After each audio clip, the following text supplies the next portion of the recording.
তার জন্য আমি একটা ছক করি। ধরো প্রথমে আমি নাম লিখি, তারপর date of birth, year, month, এই হ্যান্ড অফ করে দে,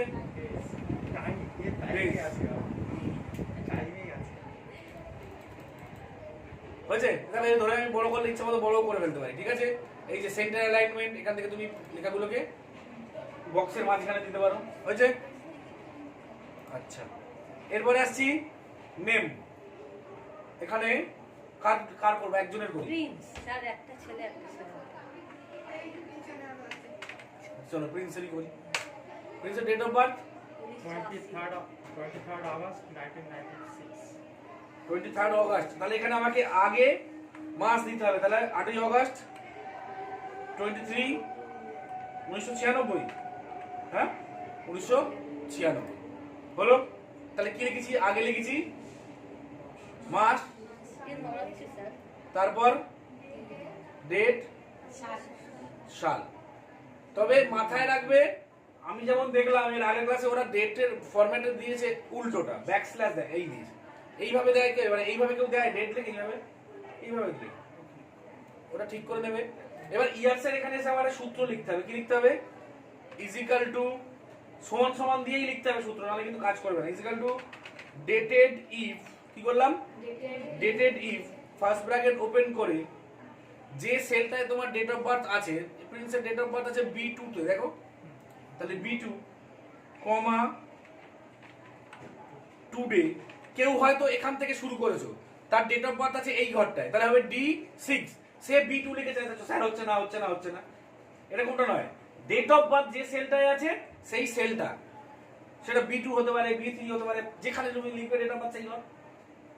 কমা today first bracket open close. কি করবে তোমার? ফার্স্ট ব্র্যাকেট ওপেন ক্লোজ করে কমা, এবার ডবল ইনভার্টেড কমা একবারে দিতে হবে, সিঙ্গেল দুবার দিলে হবে না। ডবল ইনভার্টেড একবার দেওয়ার জন্য যে শিফট প্রেস করে ওইটাই একবারই ডবল ইনভার্টেড কমা আসবে, হলো? আসার পর এখানে লিখতে হবে ওয়াই। কেন ওয়াই? তারপর double inverted close, first bracket close. কেন ওয়াই? ওয়াইটা হচ্ছে ইয়ারের জন্য। এবার এন্ড সাইন দিয়ে আবার ডবল ইনভার্টেড কমার মধ্যে লিখতে হবে years, double inverted close, enter. 24 বছর হয়েছে। কি বললাম বুঝতে পারলাম?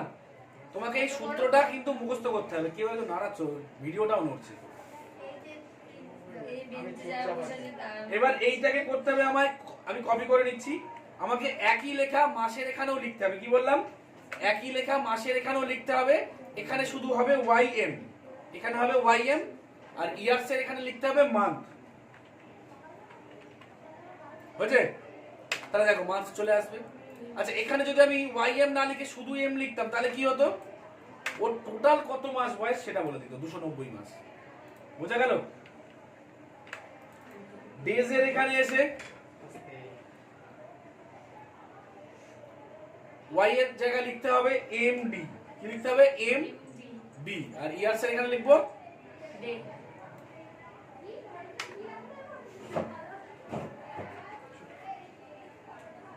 ডেজ। হয়েছে? এইবার লিখে এন্টার।